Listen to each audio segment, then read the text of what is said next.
All this brings us back to the case of Mr. Maxwell Berry.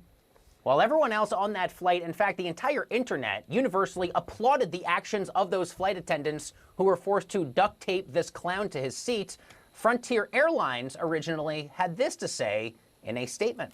The flight attendants will be, as required in such circumstances, relieved of flying pending completion of an investigation. In other words, originally, the flight attendants were suspended.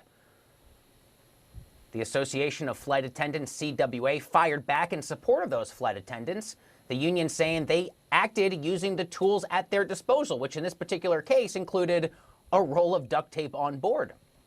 Now, some have said, look, there are major risks associated with duct taping a passenger. For instance, what happens if, something goes wrong with the plane? But my question is, what happens if the passenger himself is the major risk?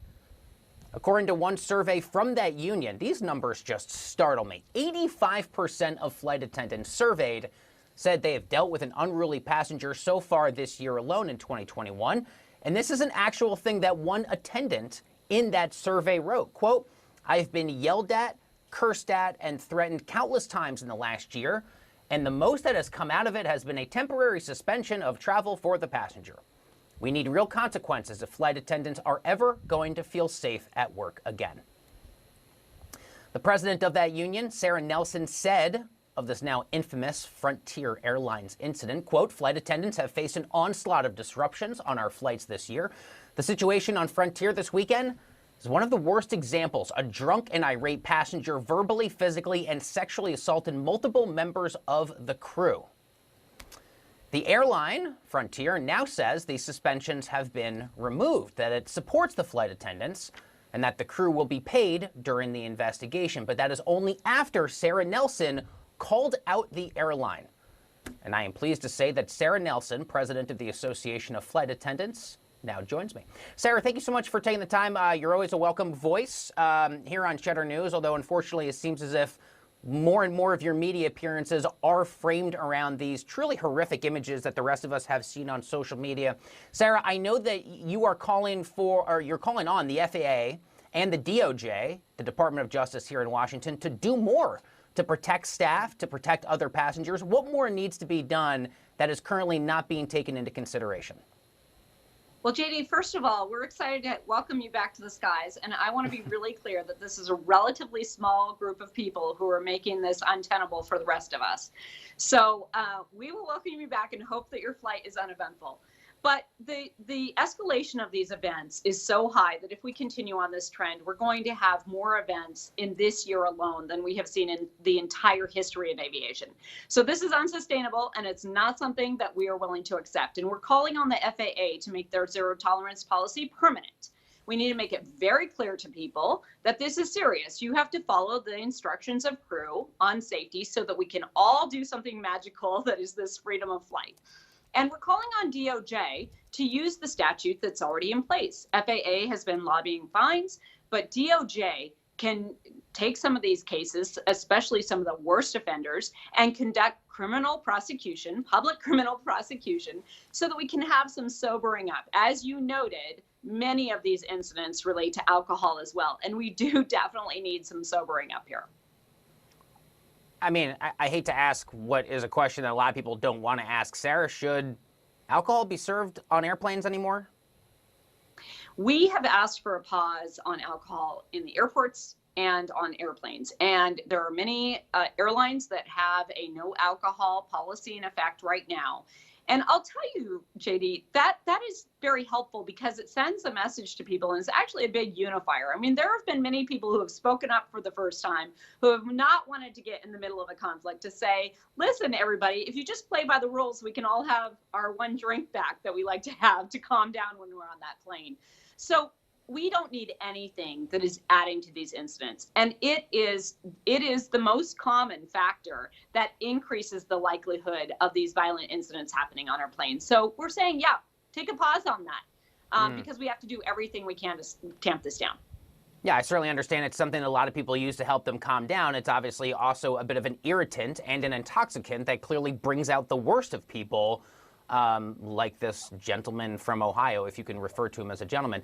I wonder how unsafe you feel that your members feel they are, Sarah? Because from my perspective as a regular and pretty frequent flyer, I have absolutely no idea what a flight attendant goes through. How unsafe do your members say that they feel, and what are some of the most difficult parts of the job that those of us who fly on airplanes would never even consider?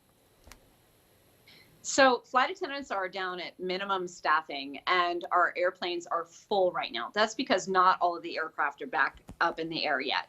And so with full flights, minimum staffing, every single person asking questions about where their bags go, where their seat is, just routine things that we typically will experience during summer travel, but it is heightened because we don't have the regular travelers back yet, who are kind of showing everyone how the program works.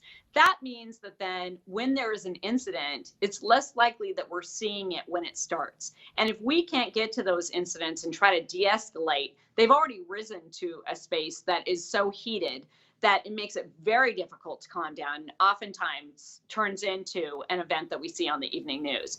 So these are some of the difficulties on the job, but I'll tell you also what's difficult is getting enough rest, is long days because our schedules are not rational right now. There are fewer flights, which means that we're spending more time at work, less sleep at night. So we're the people who are supposed to remain calm and keep everyone else calm while we're fatigued. And that makes it very, very difficult. And then when you think that you're coming to work and you're also going to potentially face someone punching you in the face, that makes it very difficult to put on that uniform and come to work. And that's the point that we made to Frontier. If you do this publicly and you don't back up this crew, flight attendants are not going to feel safe to work, and you're suddenly going to have a problem because you won't have staff to cover these flights, and you're sending a signal to the rest of the country that airlines aren't going to back up their crews who are there with no one else to help them when we're up in the air. So they did reverse course and ultimately do the right thing there, but that's why it's so important that you have unions and you have a strong voice so that you can have a rational voice coming from the realities of the aircraft cabin to help really make it very clear about the issues that we face.